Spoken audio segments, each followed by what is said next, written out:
are going live and getting people to come on. Is it snowing in South Carolina, Corrie? No. Okay. I was trying to get the snow angle, but Njamile was right. It's just nothing but a white glare, so we can't show the snow. But since it's the two of y'all, and y'all do this so good, and I have not played this game in a long time, I got my game. Black Love. No, Dr. Claiborne. Hi, Estee. Welcome. Hey, y'all. Hey. I love that color wall. I meant to tell you that. I know.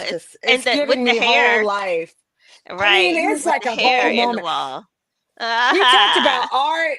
I want you to take a screenshot and have that painted. That's all I got to say. Right? I want that to be hanging somewhere. I love it too. I love it too. It's very me. And when I showed Shay the sample, she was like, it's great though. I am here for it. Yeah. I can't take credit. My my colleague who's an interior designer was like, I have a color for you. It's your color. And I was like, it is. It is whole life. I love it. Yeah. Hey y'all. You got the Spelman shirt on too. Yeah. I know. This is a picture, ain't it, Corrie? It is a picture. It is a portrait. It really is. Not a picture, a portrait. Yes. That's what it is. Well, you commission a portrait. That's yes. Oh well, there you go. Absolutely. Okay, so while Thandie is hopping on, let's go back to my game, Black Love. Okay, so let's just remind y'all of the instructions, because I don't think we have played it in like an entire year, but I have a good category for you today. So I'll remind you of the instructions. I'm gonna give you a category, and I'm gonna be generous. I'm gonna put on my timer. I'm gonna give you 20 seconds. So I think that's the most time I've ever given y'all. I'm going to give you 20 seconds for you to give me 10 things in this category. Okay? So it's 10 things in the category, and y'all can play together because we're going to just cooperatively, Black women cooperating and making it happen. Okay? So your category is Black women millionaires. Give me 10 Black women millionaires. No ums, no filler words. 10 Black women millionaires. Go. Beyonce, Madam C.J. Walker. Why only one person talking? Oh, I thought we were going one at a time. That's why I don't have them all. Okay. Oprah Winfrey. Oprah, yeah. Mary Ellen Pleasant. Okay, you said but go ahead. I did. I caught myself. Okay, we had 26 minutes. Rihanna. Rihanna. Yeah. Okay, that's 5 with some in there. Okay, so give me. I think we could just literally list actresses, because Viola Davis, Halle Berry, Melanie Hobson. Melanie Hobson, that's a good one. No actresses. No actresses. You didn't say that at the beginning. Hobson. Melanie Hobson is a good one. Yeah, Melanie Hobson. Okay, I'm gonna give yes, Melanie Hobson. Absolutely. I mean, I know you said no actresses, but what about Shonda Rhimes? Because I mean, that's a whole technically, the whole thing. Shonda Rhimes, she's not an actress. Yeah. No, not an actress. She wouldn't count. I'm just saying, but like Shonda. I mean, I already gave y'all got an Oprah, Beyonce, Rihanna. I mean, that's already filler stuff. But anyway, go ahead. It's not filler. Literally. Okay, we're talking about they're billionaires, right? Let's be clear. They're billionaires, not even millionaires. They have stepped up one. Right. Some more. We're not at 10. Give me some more. I feel like there are a lot of people I don't even know in their life. But even people. 10. Come on. Yeah, I feel like I don't want to. Who's the lady who is the interim president? Fawn Weaver. Oh, Fawn Weaver. And homegirl at Spelman. Right, the interim president. Yeah. The interim president at Spelman. Roz Brewer. Brewer. Oh, what does she do? I don't know her.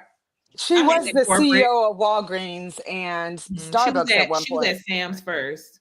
Oh yeah, she's been at a lot of places, but now she's the interim president at Spelman. Let me think. Like, I feel like half of those people I just watched on this thing about art collectors. So Aisha Sheldon, who was a stockbroker, Dr. Joy, I forgot her last name, in California. Like, there's these big. I guess she's a doctor. I saw her too. I don't know. Yeah, but I think she's still a millionaire though. A lot of people who are doctors are millionaires. Okay, if you just talk about do they have $1 million? Let's know. Yeah, yes, net worth. Yeah. We still not at 10? We're still not at 10. We are over 10. We have 10. So let me give you some other ones. Y'all did good. I had a list. Pinky Cole. Oh, Pinky Cole. I forgot about her. Kathy Hughes. That's a good one too. Yeah. Kathy Hughes. Kathy Hughes. I didn't think about that. Sheila Johnson, who I love. And Serena Williams, athlete. Yeah. Oh, we should say Venus and Serena. Venus and Serena. There you go. So anyway, y'all did good. Y'all did excellent with the list. Excellent. But also Maya Angelou, Toni Morrison, like literally we could go down the list of people. Yeah, that's why I'm like, who's outside of her? Because I feel like that goes into the China boy entertainment. Yeah.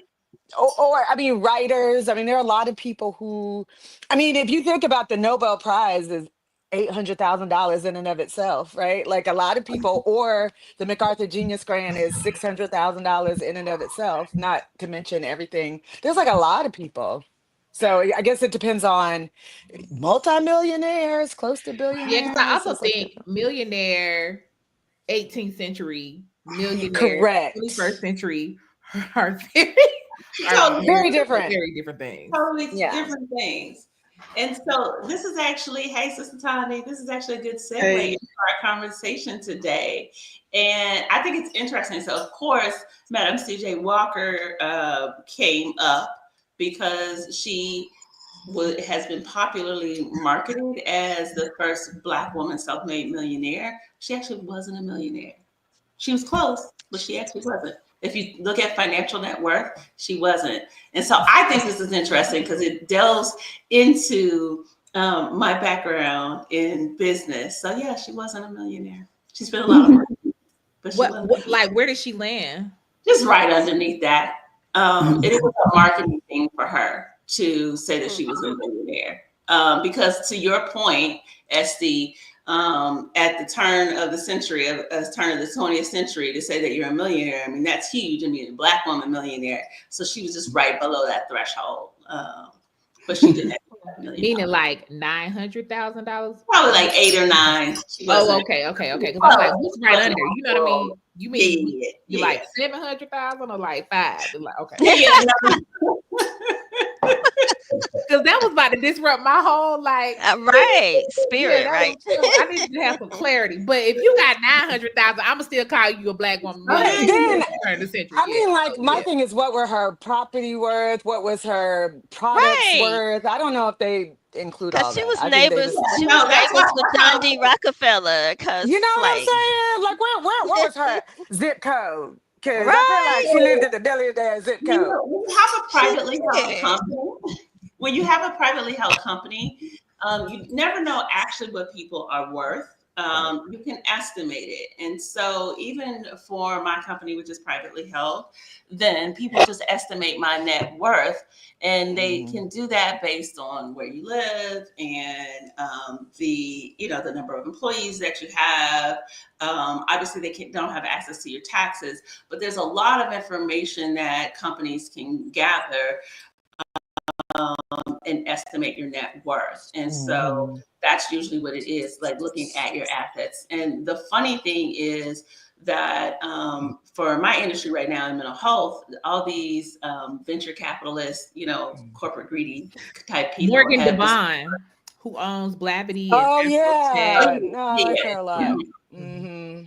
So a lot of the venture capitalists have decided that my industry is worth trying to jump into. And so people reach out to me. So I've started to get these things where people are reaching out to me and saying, hey, are you interested in selling your company. And what they're doing is that they're going in and they're calculating what they think that I might make. And then they reach out because they're like, okay, this might be a good investment.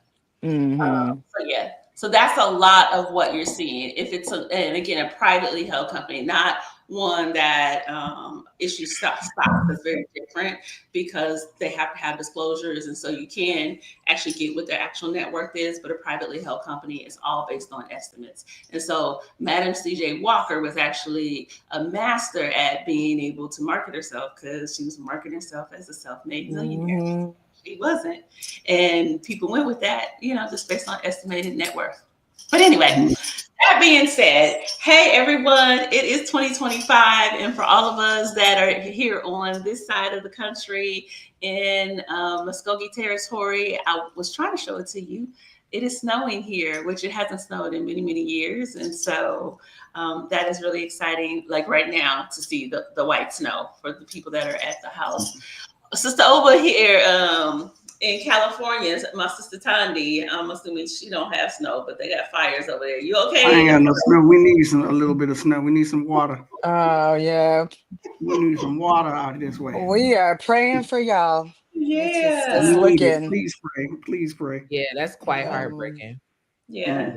If there is a call for healers or something, please let us know, because I would absolutely.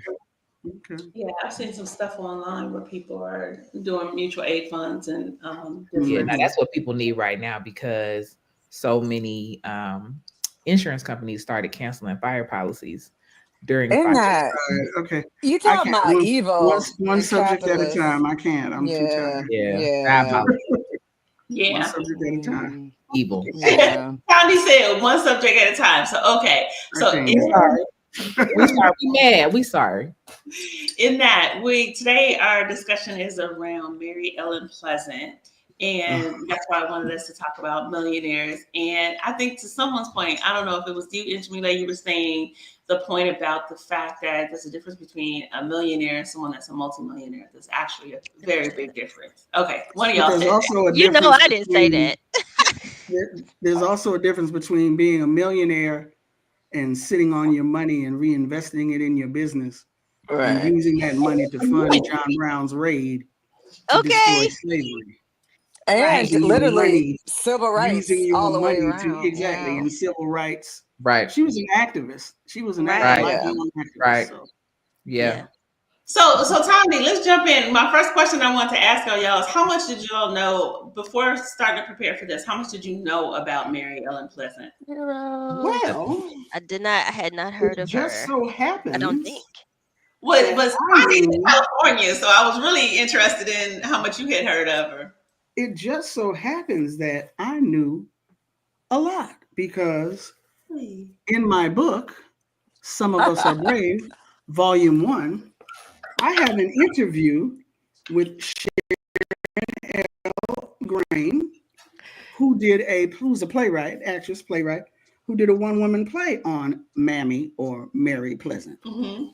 And when I interviewed her, it was very, very eye-opening. So prior to that interview, I didn't know that much. When did you interview her? Hold on, I'm looking for the page. So on page, come on now. No, that's the Julie Dash. Hold on. On page 176 of Some of Us Are Brave, published last year by Diraja Press. And can you put this was an interview that took place in 2010. And Jamila, Thandi, put the link also in the comments so people can get it. But anyway, go ahead. Yeah, so she wrote a play called House on the Hill, the Mammy Pleasant story. Now, some people called her Nanny Pleasant. Some people called her Mammy Pleasant, and we can guess why, right? Mm-hmm. Yeah. But she passed away on January 10th, 1904. So this interview was conducted January 13th, 2010, just a few days after the anniversary of her passing. And she talked about the fact that Mary Pleasant was very, very light-skinned and had traveled, hold on. Again, this is 1904. So this is past, not only past enslavement, it's past the quote unquote Reconstruction era. And she had been, hold on. Well, when she passed, it was 1904.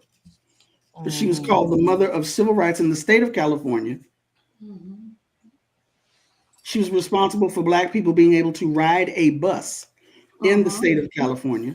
She was instrumental in helping John Brown in terms of meeting with him and sending him money.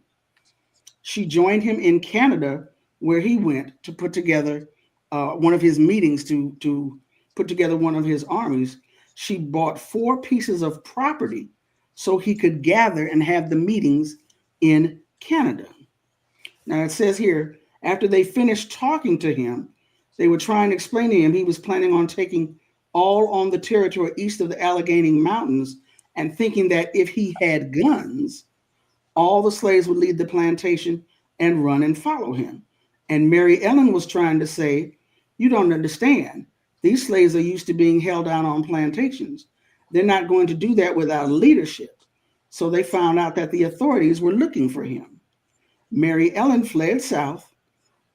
Her husband, who was helping, went back west. John Brown decided to go ahead and move on the Harper's Ferry raid. When Mary Ellen Pleasant went to this meeting in Canada, she had come with $1,500 of her own money to give him, $500 collected from the freed slaves in San Francisco. She said, when the axe falls at the root of the tree, I'll send you money and help. But at the time, she just thought it was not the right move to make. Talking about Harper's Ferry. 4 pieces of property and gun running. I'm like, I say, Mama, go head on. What year was that? 1861? John Brown was 1859. It was 1850 something. Yeah. 1859. And I feel like that is what is really interesting. And I think John Brown is great, considered, a catalyst really for the Civil War, for letting white people know that we were serious about getting up out of slavery. But almost universally, all Black people were like, oh, this ain't a good idea. Like, they were like, we're behind you, but you just trying to go ahead and jump in this thing, and you ain't got it all the way worked out. I mean, that's what Frederick Douglass said. That's what Harriet Tubman said. And I feel like, what if he had listened to Mary Ellen Pleasant, Harriet Tubman, Frederick Douglass, when they were Listen like, to Black women, listen to Black people. just listen to Black women. Like, why don't you wait? Why'd you wait? Because you're not ready to do this, and Black people are not going to follow you in the way you think they are, because they need a leadership. And you still a white man, and they might be like, what you talk about? And it'll be hard. But anyway, it's history. And I do think, like I said, it did end up scaring white people, because they're like, if this white man from Kansas is going to set stuff off like this, talk about get guns and shoot their way out of slavery, then I don't know what we do. So I think they got to understand there would have to be something large in order to keep Black people in subjugation, i.e. Civil War. So, and I think it's interesting. Well, a couple of things. So I wanted to do a calculation real quick. At $1,500. So she went to what's that state of? Canada. Thank you. With $1,500, the equivalent today of $60,000, a little more than $60,000.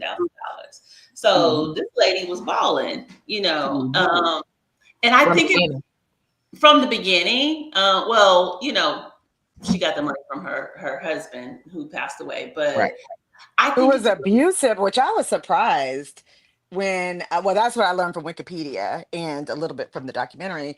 But I think that might have been the second one they're saying. The first one. No, the first one. Her second one, she was married to for 30 years, Mr. Pleasant. And he was great. He stayed in the work. It was the first one who left her. This is the first one. Because they lived in Harper's Ferry, and so he left her a plantation in West Virginia, and I want to say about $45,000. Oh, that's so interesting, because when I was I read a part of her autobiography, the one that she dictated to the men, and then I read a biography, and that's interesting. They didn't mention that he was abusive. The documentary was saying he was. Yeah, For FY, do not watch this documentary. It's not good because I literally had to go back and try to figure out, piece together stories of this woman singing songs. Like I was like, well, what's the story? Because I'm really confused. I really want her to hush. Yeah. I was just like, I think that was the worst one. I would wonder because when I looked at that, so I didn't know anything about Mary Ellen Pleasant. Years ago, I had heard that there was a Black woman in California that owned a lot of property, bless you, Thandi. And I actually thought she was in Los Angeles. I didn't realize she was in San Francisco. That's how little I knew about her. And so this year, she just has come into my consciousness multiple times, and I've read multiple things about her. So then I thought it was interesting when I started watching that documentary that's on PBS, if people do want to see it, which is terrible. Don't do it. Save yourself. Save yourself. Hopefully there'll be somebody else that is interested in doing a film about her because I think it's worthy. What is the world coming to when Wikipedia is more accurate than PBS? Wikipedia, girl. I was like, why are you giving me more information? But how do we know this? It's truly the end of days. It is truly the end of days. Is it? They cited their sources. They cite their sources on Wikipedia. So all I'm saying. Yeah. But from the historian, Miss Historian over there, how much did you know about her? I did not know about her before this assignment that you gave us. At all? No, not that I can recall. I don't recall knowing anything about her. I don't recall. Maybe something in passing, like in a list of abolitionists, but yeah, so I didn't know. In the documentary, I didn't see what it was. So the basis of the documentary on the one woman show, I think is what made the documentary difficult to get through. So since it was based on the one woman show and it was centered on which one woman show? So the homegirl that's in the if you saw the documentary, like the woman who acts out the whole thing. Yeah, I mean, it wasn't Sharon Grain, was it? It was another woman. No. Nah, see, no. Yeah, it wasn't good at all. And so. Yeah, and like I said, it's like you didn't get enough of the story. Like she would start talking about something, and then she would sing a song, a Negro spiritual or something. And then you were like, "Wait a minute, I don't even know. Like how she do that? Like where did she go? Like so the facts were very hard to pin down because of the narrative structure. So I had to put the link in the private chat. It's not letting me put it in comments. So okay, I'll put it in. I'll put your book in there. I wonder if we could just talk a little bit about her story, because if us with all this education on this channel right here, and if we don't know, and if the two women from California don't really know that much about her and had not heard of her growing up, then I think it's safe to assume that other people don't know about her. So I wonder if each of you can just give 20 seconds. I'm gonna cut you off if it's more than 20 seconds. 20 seconds of something that you learned about Mary Ellen Pleasant. Who was she? Tani, go first. Okay. So according to Sharon L. Grain, she was enthusiastic about the idea of freeing the slaves, just not necessarily convinced that John Brown's plan was right at the moment. So what she did in the South is she went throughout the South, visiting a couple of plantations, posing as a jockey. And when the slaves would gather around and see this phenomenon, a black jockey, because as Sharon Grain said, the woman was light-skinned, but we know our people. Right. And the enslaved would come out to see what this phenomenon was. She would tell them, freedom coming, y'all. It's going to be an uprising. Oh, that's great. See, that should have been in the one woman show we saw. That wasn't in there. That's hilarious. That is no parts of the story. Okay. I need to see Sharon Grain's one woman show. I don't know if she's going to reprise this or whatever, but it would be great. Estee, your 20 seconds. What did you learn about her? What do you know about her now? So what I read said that, and I think this is in Who's Who Among African Americans. I think is where I saw this. But anyway, she said that she identified as a capitalist by profession. So she basically saw herself as a social agency, like as a person whose role was to leverage her network, her way of, which is how she even used the food and these dinners, to be able to connect power and to be able to build power so that she could shift power, and that came with monetary resources. And I personally love that, because that's actually how I think about capitalism. Not as a god, but as a tool because of the system we're in. So that was really poignant to me. And that she was successful, not like that she saw herself that way, but that she moved that way, that was her ethic, and she was successful at doing it. Okay. That's perfect. Okay, Dr. Claiborne, 20 seconds. So I think that I like that she is in a tradition of people who fought for freedom. I mean, she starts by doing what she knows, which is sewing and cooking. And I love the part of her story where she goes down to New Orleans and learns from Marie Laveau about multiple things, whether or not she learned spells and some such, they don't say. But I do think that she took that indigenous knowledge, and then so learning that she was a cook and did put together all these food traditions from the South, the Northeast, when she went to California to build up this great social network, right? People who would come to her hotels and whatever, and they just want to dine with her. I just feel like that is what Black women do, right? Use those things. Okay. Our historian. So I thought it was interesting from the perspective of Black History bucket list. I want to travel. I like traveling, and I want to go to all parts of the United States. But this lady, who was probably born into slavery, went to touch every region of the United States. So she was probably born into slavery in the South, maybe Georgia. But she, at some point, went into indentured servitude in Nantucket, Massachusetts. But then eventually she started to help with the Underground Railroad in the Midwest. And then eventually went out to the far west during the Gold Rush era, when California was new, right? A newly petitioning state, and settled there in, like you said, the San Francisco area, and even opened businesses in Canada and went to Canada to help with John Brown's cause. So she was all over the continent in a lot of ways. And I admire her mobility in that way. So the thing that stands out to Mary Ellen, to me about Mary Ellen Pleasant is, and I thought about this as I was younger, and I never had like a role model that I could identify in history, is someone that was business minded, absolutely. And so when I was an undergrad, lots of my peers were either getting degrees in psychology or history or something.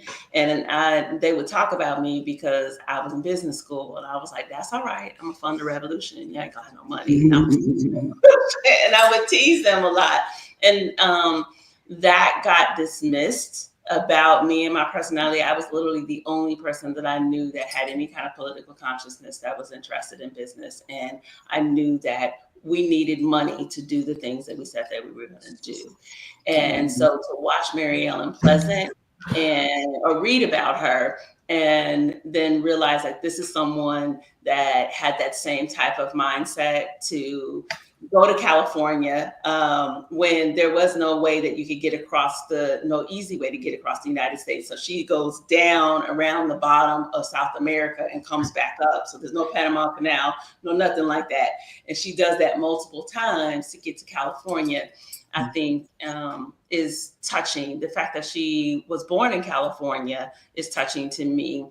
And then at the end of her life, where she calls this man in, this reporter, Sam, somebody, I forget his last name, Sam Davis, calls him, and she decides that she wants to dictate her autobiography. And she's basically like, just letting y'all know, I'm the one that gave John Brown the money. Yep, I did it, and I would do it again. I really have a lot of respect for the fact that she was the woman that she was. And it brings me to the question for all of you, why y'all think we don't know about her? Particularly because this is a woman in the 1850s, when you look at her estimated net worth, because they don't know for sure, but based on the properties that she owned, all the things that she was doing, they estimate her net worth would have been the equivalent to from 90 to between 90 and 150 $1 million. Now you're talking about present day. Present day, it would be because Sharon Green said it was 30 million. So 30 million present day, or 30 million at the time. I was like, did you say $30? She said no, 30 million. 30. Who said that? It was me. That was the playwright who did the one woman play on her.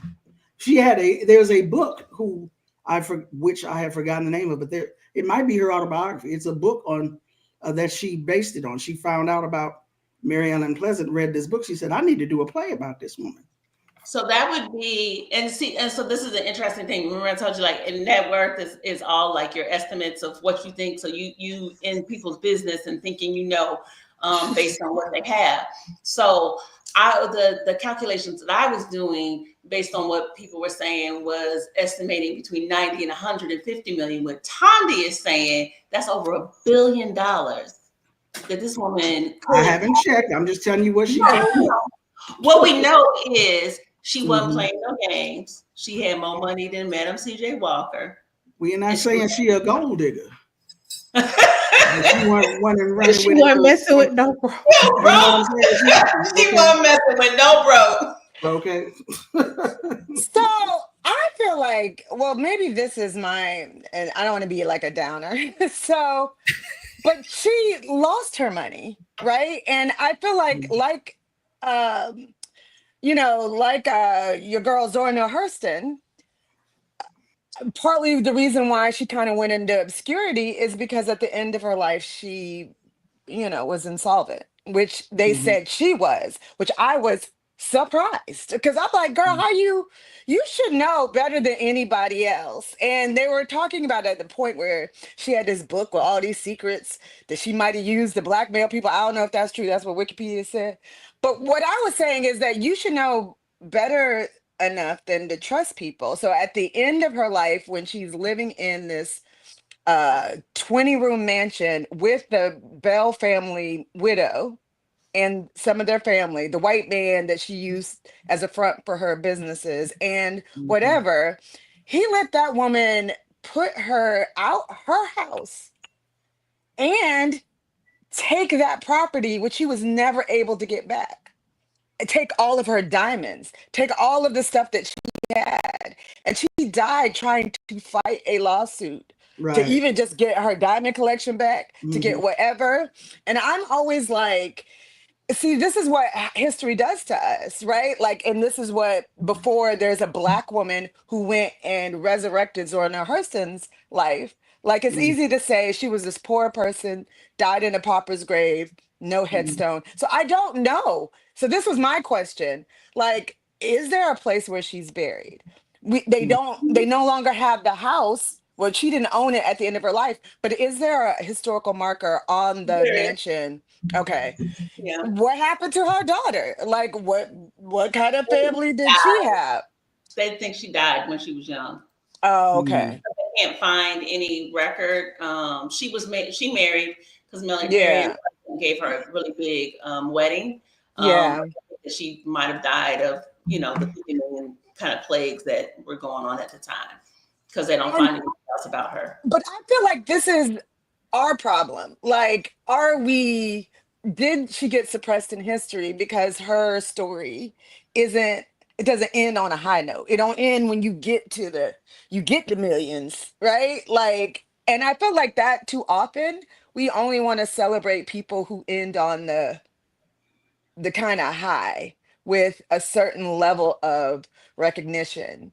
And until somebody like you was like, oh, we need to know about her, or somebody writes a play like, we need to know about her, and sort of rescues people out of the history of something that might not have ended on a high note, right? So, and I think that there are lessons here. So I think that there are critical lessons here that we need to think about and begin to talk about. And Estee, I want you to jump in because I feel like you will have some insight in here.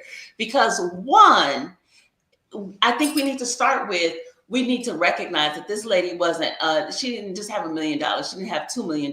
Right. This woman had tens of millions of dollars in the 1850s and 60s. She had tens of millions of dollars. We need to be clear about that first. Right. And we need to be clear that this was a root worker. So she had some kind of connection to Vodun. That's number two. I think the other thing is we need to be clear, to your point, Dr. Claiborne, is this thinking. So she, in order for her to make that kind of money, she had to be able to trust people that did not look like her. And so initially she was doing that and she's making a lot of money. But to your point, at the end of her life, because she continues to trust folks that don't look like her, they then end up stealing all the stuff. So it's not a Dornell Hurston situation where she's relying on other people. This is a systematic effort to steal her money. And her property, which is very different. And I think this is a lesson in there, which is because very over and over very again. Status quo. Yeah.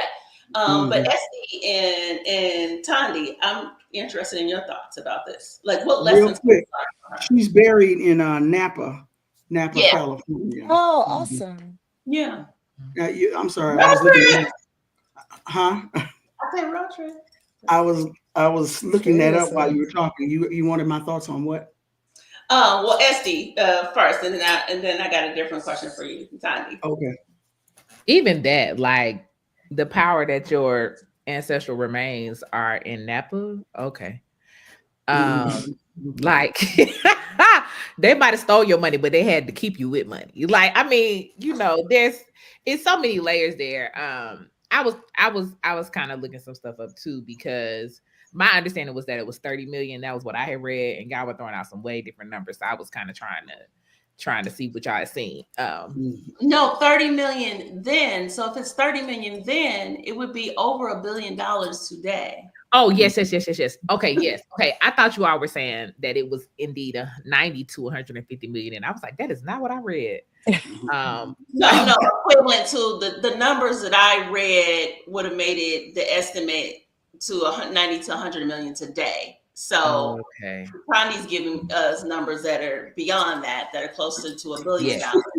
Yes. No, what I read is that it would have been like equivalent to 2024, it would be like $900 million.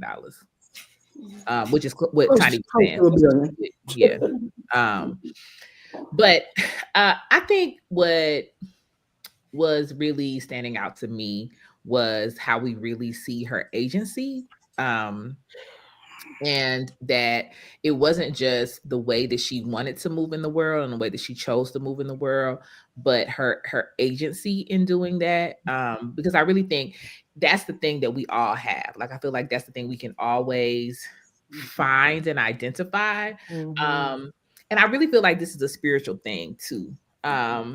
Now I know this is the priest in me, but so forgive me for like going off on a tangent from the historical context.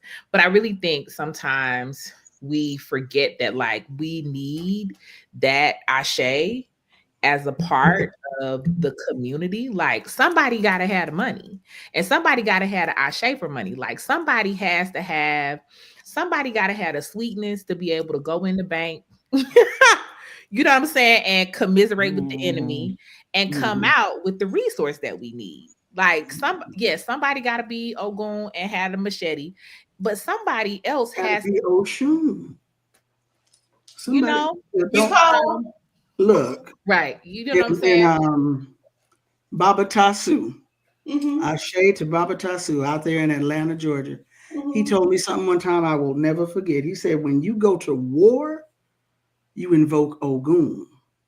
But when you come home, you invoke Oshun. Mm-hmm. I said, Ashe, Baba, Ashe. And then when you think about what is needed in war, but what is needed when you come back home, you need some peace. You need some serenity. You need some cleansing, cool water. Ashe, Baba, Ashe. Yeah, that's very clear to me. And I think if we remember that, you know, on the same vein, if we remember that all of it comes out of the ocean, all of it belongs to Olokun, right? Aj is Olokun's daughter. You know what I'm saying? So like, it's ours for the asking. It's ours from the beginning, right? So it's really just reallocation anyway. You know what I'm saying?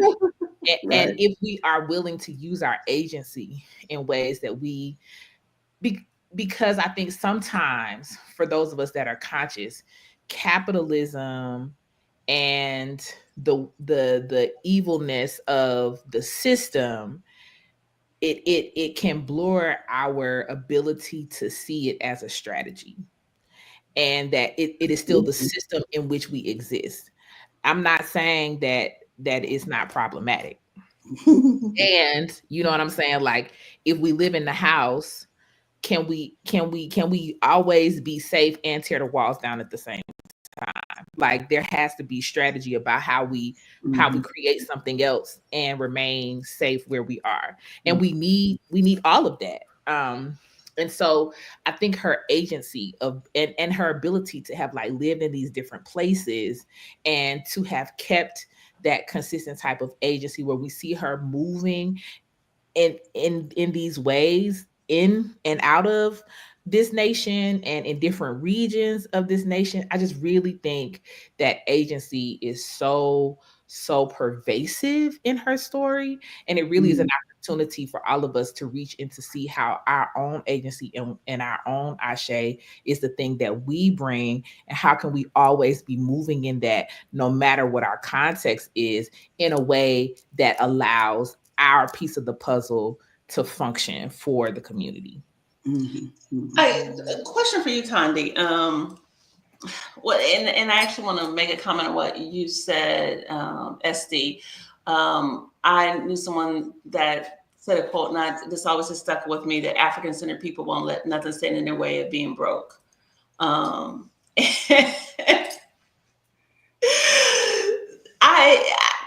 Over the years, I've noticed that can be a poverty mindset and almost like this sense of like a badge of honor to focus on impoverishment, to the point where the mayor of our city, when he was running, I went on online in order to give a donation, and I was reading his background story, and you can tell he's one of these rah-rah kind of in the early stages of development of kind of African-centered identity.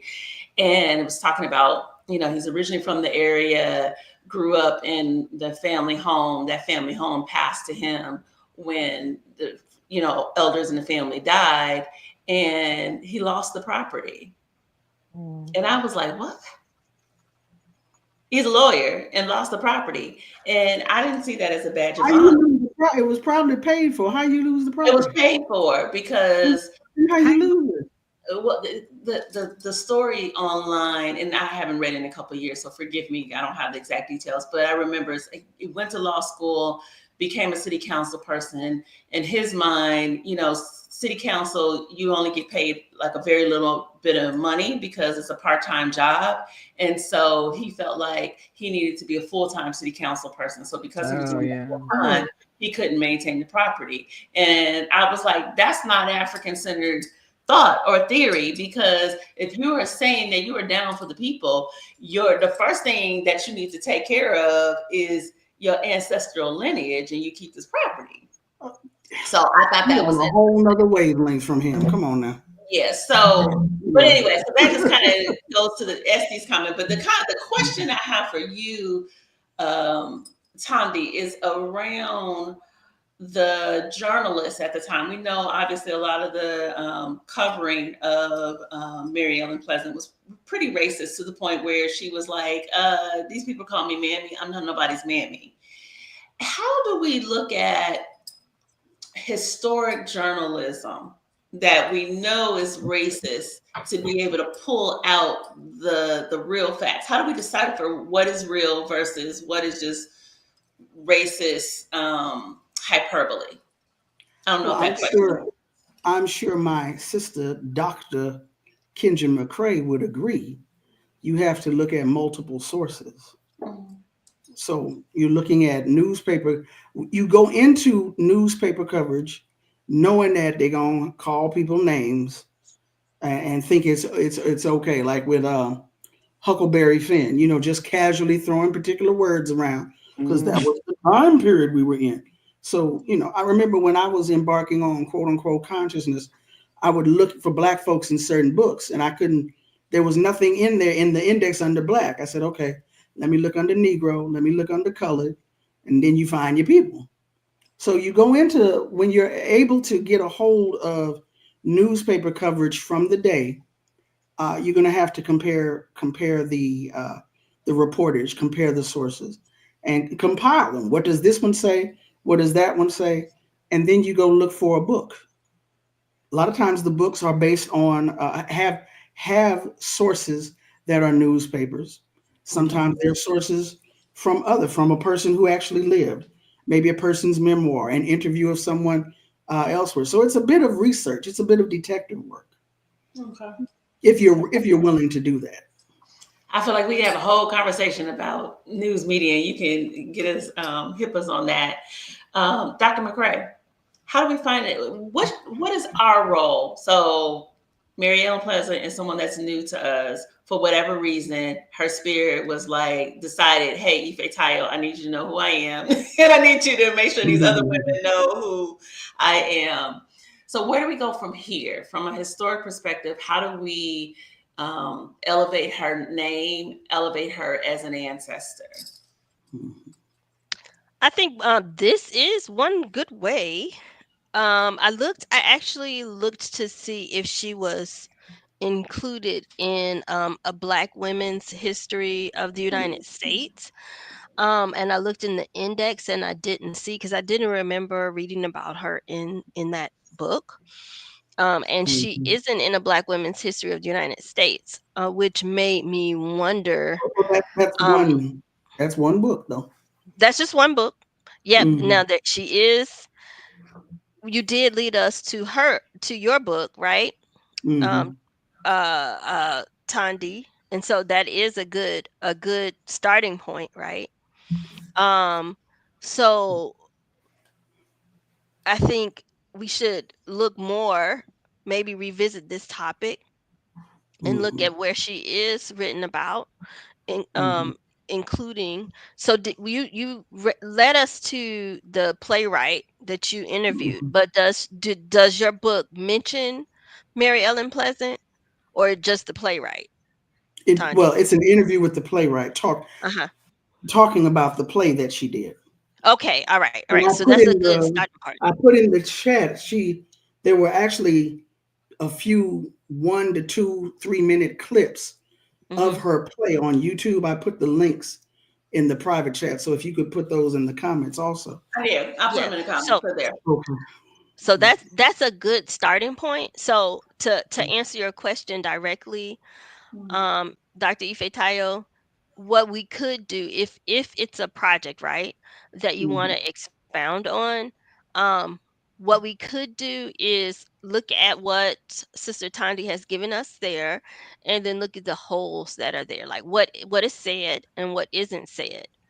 And so if I was to say, involve my students, right? Or if anybody was to involve students, anybody who's looking was to involve their students, they could give them the assignment of looking at what Thandi has given them and doing a project on what is said and then what is left out, and then researching how they could possibly use what is out there to fill the holes in terms of what is left out.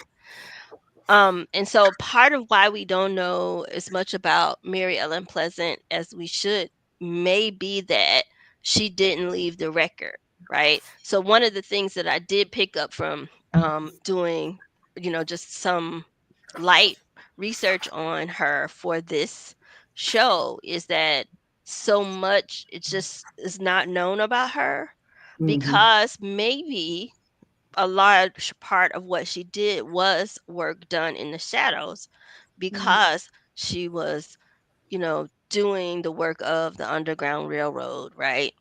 And so she had to be discreet and secretive.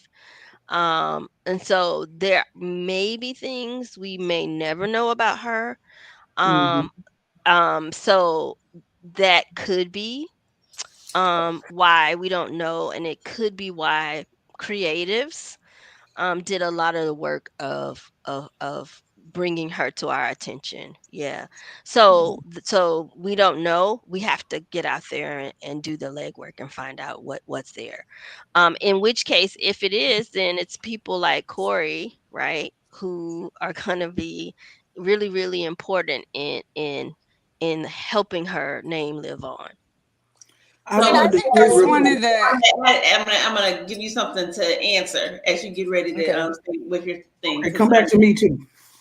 Okay, so part of the accusation against her, and this is one of the theories of why people don't know about her, is we know that she set up boarding houses for the men that were in California for the gold rush, because it was like 97% men that were there. She set up boarding houses, she cooked for them, she cleaned for them.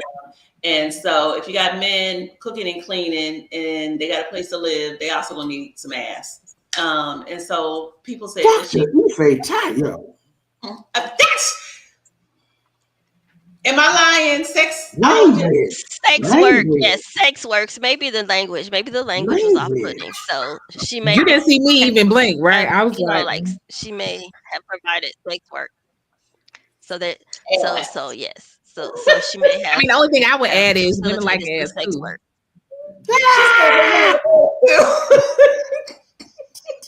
Yeah, like it ain't just men. Like, oh my God, people like people. I wonder, does that color your thoughts about her? Like, let's say if it is, we don't know that that's true. That might have been facilitated. Yeah. You mean how I feel about her running hoes? No, I'm just playing. I think it's definitely true, right? Like, why wouldn't it be true? But and then the question is, if it's true, that doesn't mean that she's not worthy of, right? Like she didn't do amazing things. If it's true, she made $30 million. Correct. If it's true, right? If it's true, she tried to give some money to John running them hoes up to $30 million. But like I say, I don't think she was like, oh, I'm gonna pimp this hoe out. Like, I don't feel like she was like that. Right. But I think she also, because they, according to Wikipedia too, she had quote unquote proteges that she got, because there was no safety for women except for through marriage. So it sounded like she was, I'm not saying she was doing brides for hire, but it was kind of like, oh, let me hook these women up with these rich men because we're going to make sure you taken care of. And even one of the women who the man stopped taking care of, they end up going to the court. But anyway, I feel like all that can be true and is, but I also understand that like anybody else, who did work, like Kenja was saying, that doesn't mean that, oh, well, I'm in it just to be running women, or I'm doing this just for the money. That she was very clear that all of that goes back to freedom work. Like at the base, she had, and I feel like, part of her narrative is what you can read between the lines. I mean, everything about her, after she goes to Massachusetts, she's surrounded by abolitionists. Mm-hmm. She marries abolitionists. Mm-hmm. Her second husband, who she's married to for 30 years. Now, on the surface, it seems like they're still in service. Like she's still a domestic working for white people all the time, while her husband is still like a merchant marine kind of traveling around, but he's really doing the work of the Underground Railroad, right? For 30 years. And he don't sit there and try to stop her from doing the work she gonna do. He don't say, well, it's my money, like, which the United States said that it was the man's money because women couldn't really own property in that way. That's what the That's what the law said, right? So we know he doesn't do any of that, that they remain in a marriage until he dies. He remains doing that work. She remains doing that work. She renames herself. She takes, she did one of my grandmother's names. When she takes somebody's name, she changes it. His last name is Pleasance with the S. She's like, no, it's Pleasant. We don't take the S off. That's what it's gonna be. We're gonna be called we're gonna be the Pleasant. That's how you know she was black, because we do that. That's why you know she was black. She was like, I don't even like your name. I know I'm marrying you, but I'm gonna change your name. How about that? So Yeah. let's. Well, that I was feel good like about the documentary, though. The that was PBS good about the documentary. They documentary. explained that. Yeah, it was Yeah, Plaisance. It was Plaisance. Plaisance. Yeah, And she yeah, said it's pleasant. Yeah. right. Yeah. Just And then they pleasant, not pleasant. contextualize, yes, and they contextualize the like the traveling thing from Nantucket. Right, The right, men would be seafaring, and the women would right. have a whole life and entrepreneurial life in And he place. And it remains was a thing. seafaring. Yeah. And he Yeah. was just like, all right, I'm about to be out on this road. You Mhm. handle it. You get Mhm. this money. I'm gonna be out here Get this trying money. to lead expeditions. But anyway, Yeah. I think that what's gonna happen is like somewhere in between the line. Like we may never know. And just like, Harriet Tubman's raid, she couldn't read or write. She never wrote anything down about it. Do we know she did it? Yes, right? Like, do you know that was like the largest movement of Africans at one time? Yes. Will we know about Mary Pleasant that if it's not written down? No, but what I think will happen is that the life that comes out of this, the more that people kind of sort of try to fill in the lines, create screenplays, create stories, the same way we were on here just talking about Lovecraft Country, which was, a reimagination of a lot of historical events. There's nothing to say that even something that's Afrofuturist can't include this character that is built off the life that she had, that gave us possibilities, that can be an imaginative character, but still lead people back to her life. And that's what I hope, people do. Like that they like you were inspired, they will get inspired to tell her story too. So I love it. I want to jump in just Okay. a second before we move to say this, right? When we think about all of these histories of harm, Maafa previous, Maafa forward, sex work is always there, right? Sex work is always an integral part of why human beings are trafficked, of how exploitation is occurring, of how harm and abuse is being reinforced and maintained. Sex work is always there.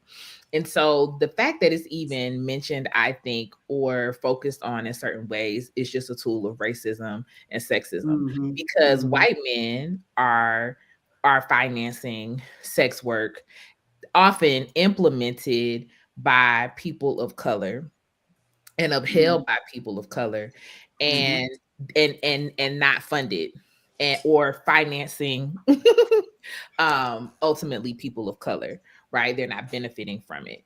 But sex work is always there, and sex work is there not just as a tool of exploitation, but as a tool of pleasure. Sex work is always there. Sex work is there now. Sex work has always been there. Sex work is there in ancient times. Sex work has always been there. It is a reality of the human experience, unfortunately. And I don't mean unfortunately for the sex work, but I mean unfortunately for the abuse and the ways that it's used for exploitation. So I also did not read it as she was using it for exploitation, but so much she was using it as a way to leverage power, and she was using it as a way to get women, particularly women of color, access to powerful men. Almost as kind of like some reverse manipulation is kind of how I saw it, of like, you want access to these women anyway, so how do I create space for you to have access to what you want, and then to be able to get these women access to power and stability in ways that can shift their lives in the ways that it has shifted her own. So I think to even talk about it that way, I think it's important to name that it's absolutely revolutionary for a Black woman to have a part of her income becoming from sex work in a place where women were actually safe and protected. So I just want to name that. You Yeah. you I just taking wanted to say time. that I wanted to say, going back to piggy or veggie, backing off of this and going back to something that was talked about earlier, it's important to understand context, not just for understanding context, but she was born in 1812. Mm-hmm. Some people say she was born free. Some people say she was born of enslaved parents or enslaved herself. Either way, she was there when slavery was on and popping. Right. She saw Right. it up close and personal, so she knew about it. She wanted to be known as an abolitionist. That's what she was. She directed when she died. I want my headstone to say, I was a friend of John Brown. Brown. Right. She was clear. And she lived in a time when it was if you're not clear, it's because you don't want to be clear. Right. If you're not clear Right. what's happening, it's because you don't want to be clear. She Yeah. lived in a time where there were not as many distractions as we have today. So understanding context, when we talk about, now I'm morphing into another subject, what people do, quote unquote, with their money, it's hard to get distracted. I mean, it's very easy to get distracted today. So in terms of what people are putting their money towards, you have some people, like when Prince passed away, people talked about how he had given money to various causes and never wanted his name to be known. He had a particular consciousness that we didn't even know about. We may have surmised it, but we didn't necessarily know about. It's no Right. telling who's out there right now today giving money, but don't want it to be known because they're not doing it for that purpose. The last thing I want to say real quick, because I can go there, I can get confused. But in terms of this sex work and exploitation, she was using a tool that was available. She was Right. using a tool that was readily available. You have Available. Biddy Mason out here in California, and you have what's my sister's name? Carrie. I don't forgot her name. My face is black is true. The washerwoman with the ex-slave reparation society. These were washerwomen. Um, That was a tool that was available to sisters to enable them to get an economic footing, and sometimes leading to wealth on their part. Right. It was Carrie somebody. My face is black is true. Mary Frances Berry book on the sister who Mm-hmm. worked on reparations uh, after It's the not Civil Callie House, right? Callie. I knew Callie it was a House. K something in there. Yeah. Callie House. Thank you. So mhm, these are Kelly House. the avenues that people have available to them, and what do they do with it? Okay, so Context, history of the times. If I yes, can tell you the close I found comment, your last comment. no, it can't be I was gonna say, because because you had something to say, Ìfétáyò. What was that? Go oh wait, ahead. oh yeah, okay. Who are you talking to? You, Wait, you Dr. McCray. talking to Estee? Oh, No, okay, Dr. no, no, McCray. no, no. All right, so this is way too much information. I teach women's history from this book through women's eyes.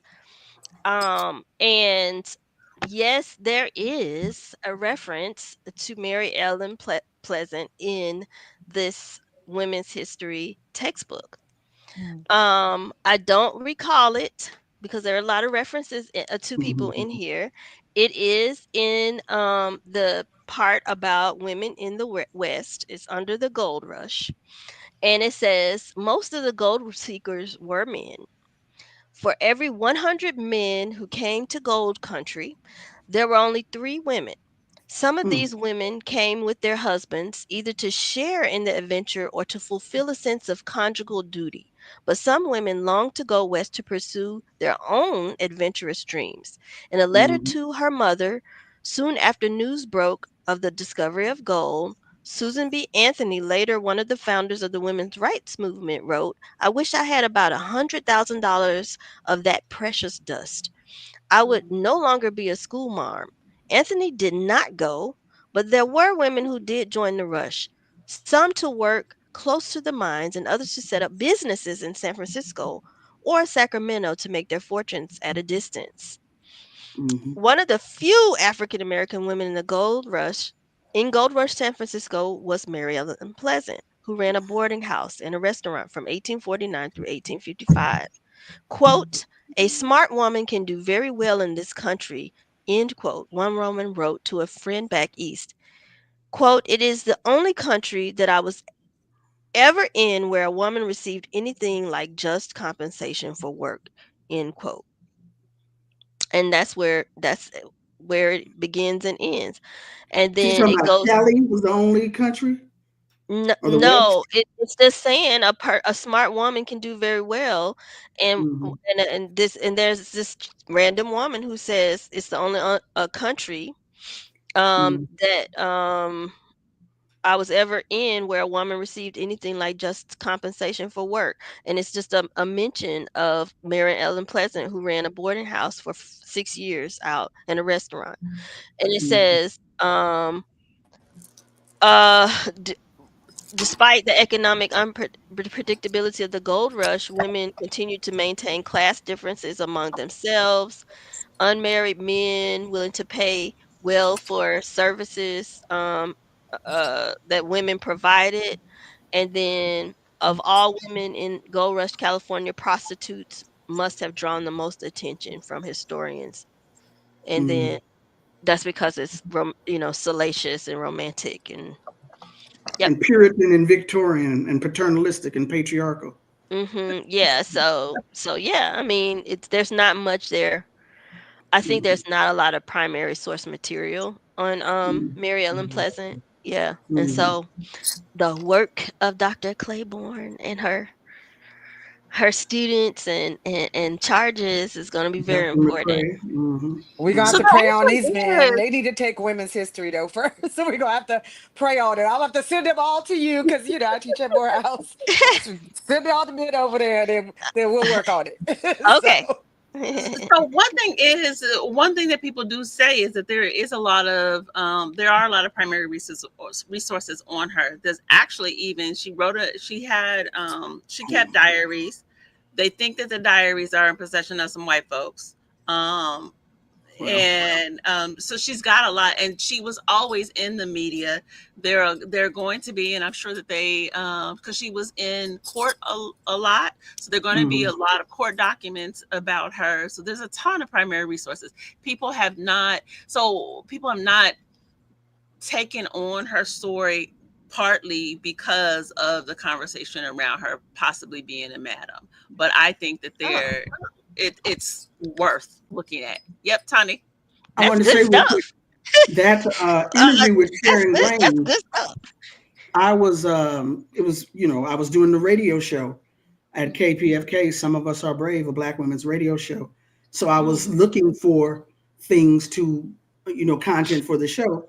Found out about this play by this sister named Sharon Grain on this Black woman, and that's how I invited her onto the show. So look around your community to see who's doing what on Black women or aspects of Black history that you are not familiar with.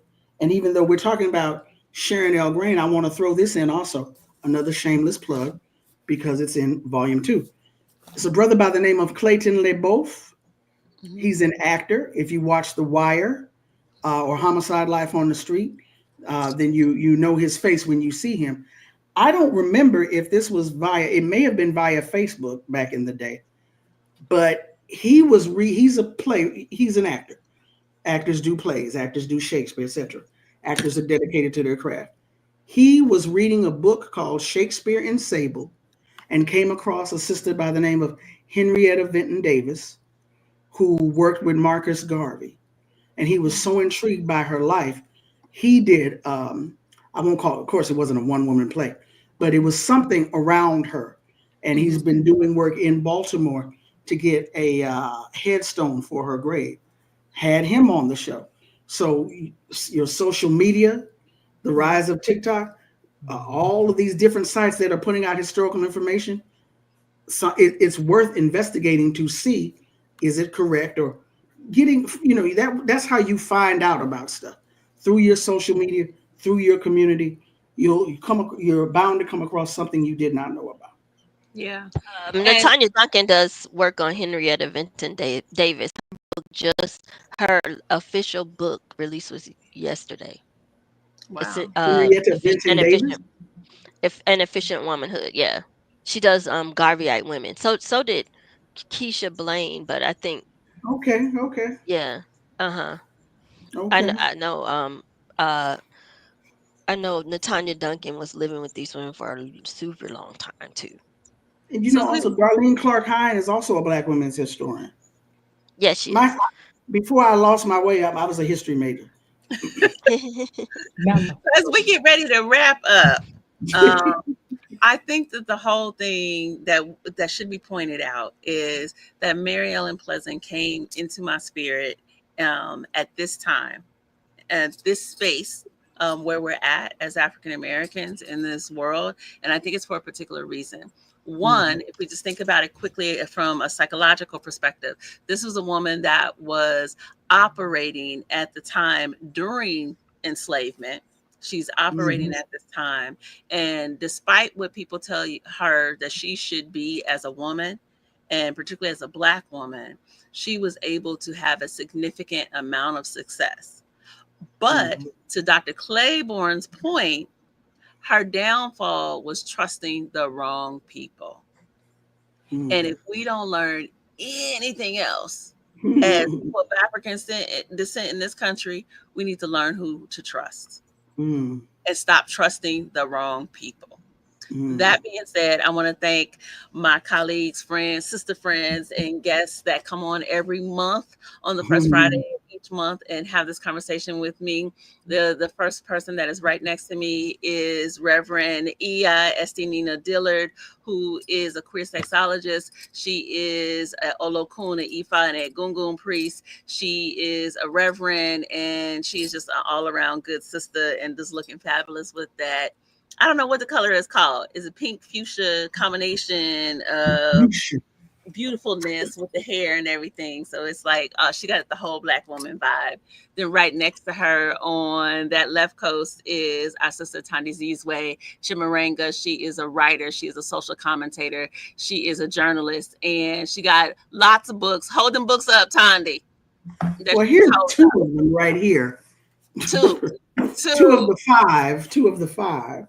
Some of us are brave. She got the volume 1 and 2, so we've got those in the chat. Make sure that you check those books out. Right underneath her is right underneath me is Dr. Corrie Claiborne. She's an associate professor of African American literature at Morehouse College. She's on sabbatical this year because she's coming out with an amazing book.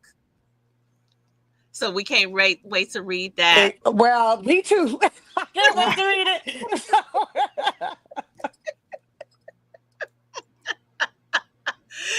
And then right next to her is my sister friend, Dr. Kenja and Jamile McCray. We've been doing this thing for 26 years together now.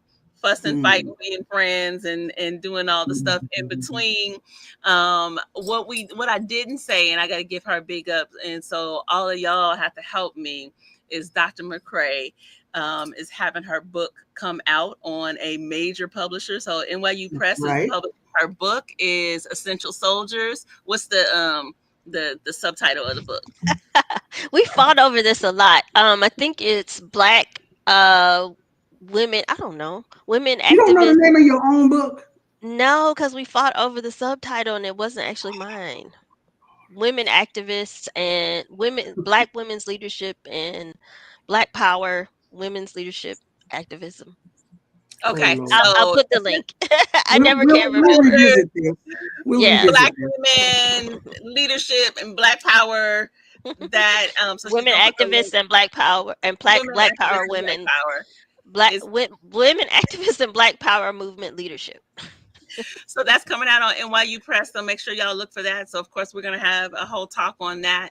And every single month, again, first Fridays of the month, we can sit here and we have conversations and we bring to you new stuff like you never even heard of. Mary Ellen Pleasant. We also talk about kind of what the news is of the day. So do me a favor, hang out with us on the first Fridays. If you are seeing this recording afterwards, and lots of people do, so thank you for that. Do me a favor, comment, like, share, all of that stuff helps us in the process of being able to get this information out there. So we will see y'all next month. So take care. And y'all do me a favor, stay on because I want to say one thing to y'all. Okay. Peace. Take care.